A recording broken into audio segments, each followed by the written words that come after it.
சின்ன மருமகள்ல அடுத்து நடக்க போகுதுன்னு வாங்க பார்க்கலாம். தமிழ்ச்செல்வி காலேஜ் போறதுக்காக பஸ் ஸ்டாப்ல நின்றுகிட்டு இருக்காங்க. அப்ப அந்த வழியா கார்ல ஒருத்தர் வராரு. அவர் பஸ் ஸ்டாப்ல கரெக்டா காரை நிறுத்திட்டு ஒரு அட்ரஸ் கேட்குறாரு. இந்த அட்ரஸ் எங்க இருக்குன்னு தெரியுமா அப்படின்னு சொல்லி அவர் கேட்கவும், இந்த அட்ரஸை பார்த்ததும் தமிழுக்கு பயங்கரமான அதிர்ச்சி. இது நம்ம மாமா வீட்டு அட்ரஸ் ஆச்சு அப்படின்னு சொல்லி தமிழை பார்த்துட்டு, இந்த அட்ரஸ் அங்கே இன்னும் 1 கிலோமீட்டர் தூரம் போகணும். தூரம் போனதுக்கப்புறம் அங்கே கேட்டீங்கனாலே சொல்லுவாங்க, இருக்கிறதுலே பெரிய வீடாக இருக்கும் அப்படின்னு சொல்லிட்டு தமிழ் சொல்லவும், சரிங்க ரொம்ப நன்றி அப்படின்னு சொல்லி வந்தவர் சொல்ல, தமிழுக்கு மனசு கேட்காம, சரி உங்களை இதுக்கு முன்னாடி இந்த ஊரில் பார்த்தது இல்லையே, இந்த அட்ரஸில் யாரை பார்க்க போறீங்க அப்படின்னு சொல்லிட்டு தமிழ் கேட்கவும், அவர் பார்த்தா ஒரு ஃபோட்டோவே காட்டுறாரு. அந்த ஃபோட்டோவில் இருக்கிறது வேற யாரும் இல்லை, ஐஸ்வர்யாவும் ஐஸ்வர்யாவுடைய புருஷனும். ஐஸ்வர்யாவுடைய புருஷன் தான் இப்போ ஐஸ்வர்யாவை தேடி இங்கே ஊருக்கு வந்திருப்பாரு. தமிழ்கிட்ட அந்த ஃபோட்டோவை காட்டுறாரு. இந்தா இங்கே இருக்காளே ஐஸ்வர்யா, என்னுடைய ஒய்ஃப், இவளை பார்க்கறதுக்காகத்தான் இங்கே ஊருக்கு வந்திருக்கேன். அந்தமான்லேருந்து இங்கே வந்தவ என்ன ஏதுன்னு சொல்லி எனக்கு ஒரு ஃபோன் கால் இல்லை, கான்டாக்ட் இல்லை. இவளை மீட் பண்ணுறதுக்காகத்தான் இங்கே வந்தேன்.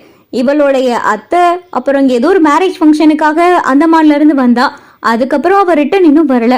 அவளை பார்க்கறதுக்காகத்தான் வந்தேன். அவள் தான் என்னுடைய ஒய்ஃப் அப்படின்னு சொல்லி வந்தவர் சொல்ல, தமிழுக்கு பார்த்தா பயங்கரமான அதிர்ச்சி. இதுவரையும் அங்கே வீட்டில் இருக்கிற யாருக்கிட்டையும் கல்யாணம் ஆன மாதிரி அவள் காட்டிக்கிட்டதே கிடையாது. அவளுக்கு கல்யாணம் ஆகலைன்னு தானே நம்ம நினைச்சோம் அப்படின்னு சொல்லிட்டு தமிழ் பார்த்துக்கிட்டே இருக்காங்க. Okay, anyway by the by ரொம்ப தேங்க்ஸ் அப்படின்னு சொல்லிட்டு வந்தவர் கார் எடுத்துக்கிட்டு ஐஸ்வர்யா பார்க்கறதுக்காக வீட்டுக்கு கிளம்பி வராரு.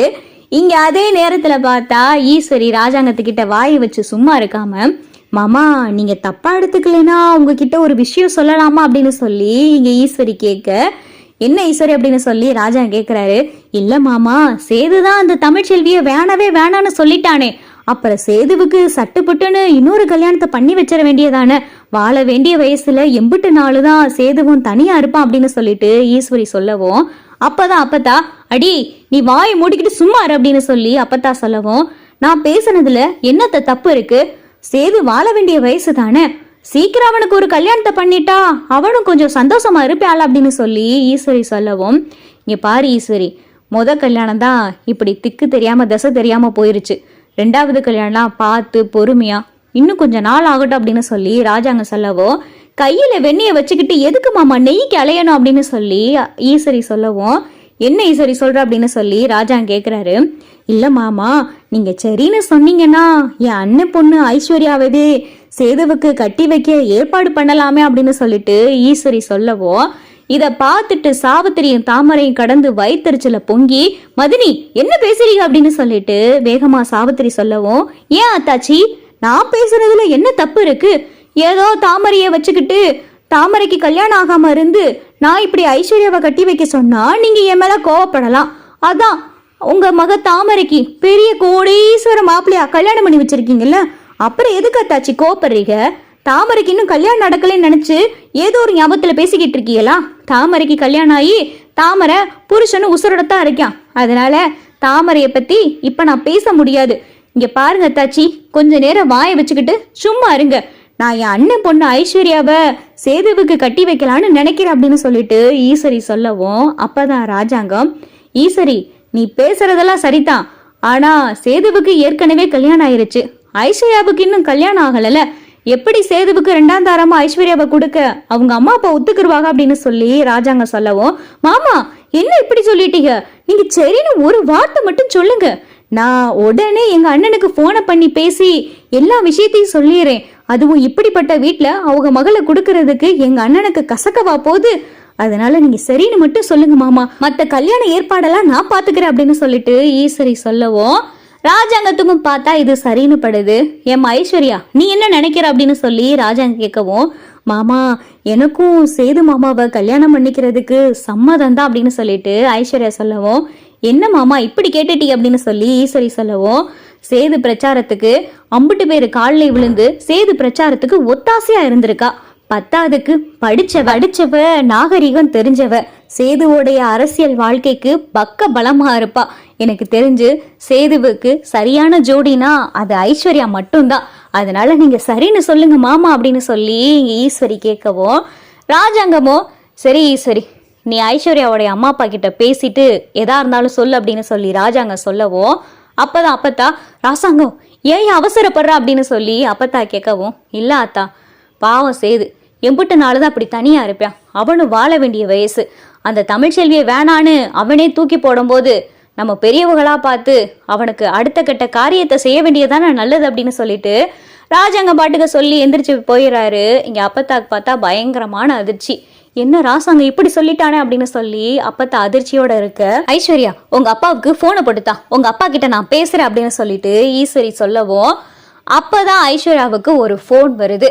அந்த போன் வேற யாரும் இல்ல, ஐஸ்வர்யாவுடைய புருஷன் அவரு தான் போன் பண்றாரு. அந்த போன் நம்பரை பார்த்ததுமே இங்க ஐஸ்வர்யா எடுப்போமா வேணாமான்னு சொல்லி திருன்னு முழிச்சு பயங்கரமான அதிர்ச்சியோட பார்த்துக்கிட்டு இருக்கு. இதை பார்த்துட்டு ஈஸ்வரி ஐஷு என்னாச்சு, ஏதோ போன் வந்துச்சு பார்த்த, உன் முகமே ஒரு மாதிரியா இருக்கு, யாரு போன்ல, உங்க அப்பாவா அப்படின்னு சொல்லி ஈஸ்வரி கேட்கவும் இல்ல ஆண்டி அப்பா இல்ல அப்படின்னு சொல்லிட்டு ஐஸ்வர்யா சொல்லிக்கிட்டே இருக்கையில திரும்ப திரும்ப போன் வந்துகிட்டே இருக்கு. யாரு போனை தான் கூட அப்படின்னு சொல்லி ஈஸ்வரி போனை வாங்கி அட்டன் பண்ணி ஹலோ அப்படின்னு சொல்லி கேட்க ஐஷு டார்லிங் என்ன பண்ற அப்படின்னு சொல்லிட்டு இங்க இன்னொரு குரல் கேட்க டார்லிங்கா யாருப்பா யாரு பேசுற நீ அப்படின்னு சொல்லிட்டு இங்க ஈஸ்வரி சொல்லவும் நான் ஐஸ்வர்யாவோட ஹஸ்பண்ட் பேசுறேன் அப்படின்னு சொல்லி அங்கேருந்து ஒரு குரல் கேட்கவும் ஈஸ்வரிக்கு பயங்கரமான அதிர்ச்சி. என்ன சொன்ன அப்படின்னு சொல்லி ஈஸ்வரி கேட்கவும் நான் ஐஸ்வர்யாவோட ஹஸ்பண்ட் பேசுறேன், அங்கே ஐஸ்வர்யா இல்லையா, இது ஐஸ்வர்யாவுடைய ஃபோன் நம்பர் தானே அப்படின்னு சொல்லி அவர் சொல்லவும் ஈஸ்வரி அதிர்ச்சியோட இங்க ஐஸ்வர்யாவை பார்க்குது. யார் ஐஸ்வர்யா, அது உன் ஹஸ்பண்ட்னு சொல்றான், யாரு யார் இவன் அப்படின்னு சொல்லி ஈஸ்வரி கேட்கவும் ஆண்டி ஆண்டி நீ மன்னிச்சிடுங்க ஆண்டி, உங்ககிட்ட ஒரு விஷயத்த நான் சொல்லலை ஆண்டி அப்படின்னு சொல்லிட்டு ஐஸ்வர்யா ஈஸ்வரி கிட்ட மன்னிப்பு கேட்கவும் என்ன இஷ்யூ பேசிக்கிட்டு இருக்க, யார் இவன் அப்படின்னு சொல்லி ஈஸ்வரி கேட்கவும் இல்லை ஆண்டி எனக்கு ஏற்கனவே கல்யாணம் ஆயிடுச்சு ஆண்டி அப்படின்னு சொல்லி ஐஸ்வர்யா சொல்லவும் ஈஸ்வரிக்கு பயங்கரமான அதிர்ச்சி. அது ஏன் நீ சொல்லவே இல்லை அப்படின்னு சொல்லிட்டு ஈஸ்வரி கேட்கவும் இல்லை ஆண்டி இந்த விஷயம் அப்பாவுக்கே தெரியாது, நான் அந்தமான்ல இருக்கையில் காலேஜ் படிக்கையில் என் கூட ஃப்ரெண்டு அவன் கூட லவ் ஆயிடுச்சு, நானும் அவனும் சின்சியராக லவ் பண்ணோம், அதுக்கப்புறம் ரெஜிஸ்டர் மேரேஜ் பண்ணிவிட்டு தனியாக ஒரு ஹவுஸ் ரெண்ட் எடுத்து அந்தமான்ல கொஞ்ச நாள் அவன் கூட நான் ஸ்டே பண்ணியிருந்தேன்.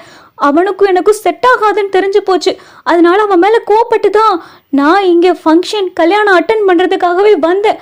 அதுக்கப்புறம் வந்த இடத்துல சேது மாமாவை பார்க்கவும் சேது மாமா மேலே எனக்கு க்ரஷ் ஆயிடுச்சு, சேது மாமாவை கல்யாணம் பண்ணிக்கிட்டா நல்லா இருக்குமோன்னு தோணுச்சு, அதனால தான் ஆண்டி எதையுமே நான் சொல்லலாம் அப்படின்னு சொல்லிட்டு ஐஸ்வர்யா சொல்லவும் அடி பாவி அப்படின்னு சொல்லிட்டு ஈஸ்வரி ஐஸ்வர்யா போட்டு அடி நடிச்சுக்கிட்டு இருக்கு. ஏண்டி இப்படிப்பட்ட விஷயத்தை ஏண்டி மறைச்சு அப்படின்னு சொல்லி ஈஸ்வரி கேட்கவும் இல்லை ஆண்டி இந்த கல்யாண விஷயம் எனக்கு மட்டும்தானே தெரியும், யாருக்கிட்டையும் சொல்ல வேணாம், அப்படியே இறந்துடலாம்னு நினைச்சேன், கடைசியில எப்ப என்னன்னா இவன் ஃபோன் பண்ணிட்டான் அப்படின்னு சொல்லிட்டு ஐஸ்வர்யா அழுகவும் சரி இப்போ அவனுக்கு ஃபோன் பண்ணி என்ன ஏதுன்னு கேளு, எதுவும் பிரச்சனை ஆயிரப்போது அப்படின்னு சொல்லி ஈஸ்வரி சொல்லவும் ஐஸ்வர்யா உடனே ஃபோன் பண்ணது ஹலோ நிவின் எதுக்கு எனக்கு கால் பண்ண அப்படின்னு சொல்லி ஐஸ்வர்யா கேட்கவும் டார்லிங் நான் உன்னை பார்க்கறதுக்காகத்தான் உன் ஊருக்கு வந்துகிட்டு இருக்கேன், ஆல்மோஸ்ட் உன் வீட்டுக்கிட்ட நெருங்கி வந்துட்டேன் அப்படின்னு சொல்லி இங்கே ஐஸ்வர்யாவோட ஹஸ்பண்ட் சொல்லவும் ஐஸ்வர்யாவுக்கு பயங்கரமான அதிர்ச்சி.